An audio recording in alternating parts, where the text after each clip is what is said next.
ఇంట్లో పోర్షన్ అద్దెకుందా? అద్దెకా? ఇంట్లోనా? గ్యాస్ బండ్లు పేలుతాయా? గ్యాస్ బండ ఎప్పుడో ఒకసారి పేలుద్దయ్యా. ఈ ఇంట్లో అందరూ గ్యాస్ అప్పారావు పొద్దుస్తమానం పేలుతూనే ఉంటాడు. ఏట్రా పేలుతున్నా? ఏళ్ళెవరు? ఇల్లు అద్దె కావాలంటండి. మన ఇల్లు అద్దెకి కావాలా?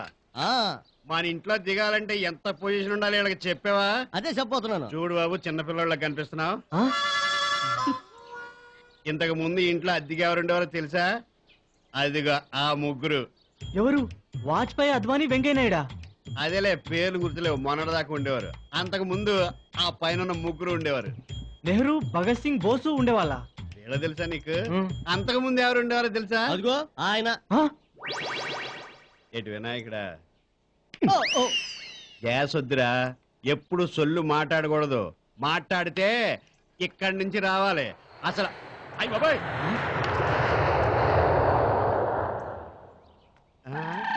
వెళ్ళిపోయింది రండి. ఆయన ఫ్లైట్ అంటే భయమా? ఆయన చెప్తారు అంటే భయం కాదు. అందులో వెళ్తుంది ఎవరో తెలుసా? మన ముఖ్యమంత్రి రాజశేఖర రెడ్డి గారు.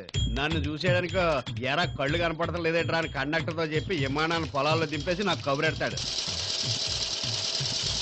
ఎవరినా కూడా దింపేసి నిన్ను ఎంపించేస్తాను, నీ పోర్షన్ ఖాళీగా ఉంది కదా, వాస్తు బాగుంటది, అద్దెకి అంటాడు. ఇంక మనం ఏం చేయగలం? సీట్ అంటే తీసుకోగలం కానీ పోర్షన్ అద్దెకి. ఒక్క నిమిషం. ఏంట్రా గుడ్డు లేకుండా తెక్కుటేస్తున్నావు? నాది సొల్లు అని చెప్పి సింబాలిజమా? ఇదే సూత్తో పిల్లలు కొట్టకుండా ఆపరేషన్ చేయించేయగలను, పోర్షన్ ఖాళీ చేయించేయగలను. పోర్షన్ అంటే గుర్తుకొచ్చింది. ఓ పాలి, ఓ సినిమాలో హీరోయిన్ భూమికి లేదు, ఆవిడ పక్కన హీరో పోర్షన్ చేయమన్నారు. నేనే ఆయన ఇంట్లోనూ గ్యాసే, ఒంట్లోనూ గ్యాసే. తెలుస్తుంది, పదండి. ఆ తర్వాత కామెడీ ఏం జరిగిందంటే భూమికి ఫోన్ చేసి ఇదేంటిది మాట్లాడుతుంటే వెళ్ళిపోతున్నారు. అరే నేనంటే బండ బారిపోయాను కానివ్వండి.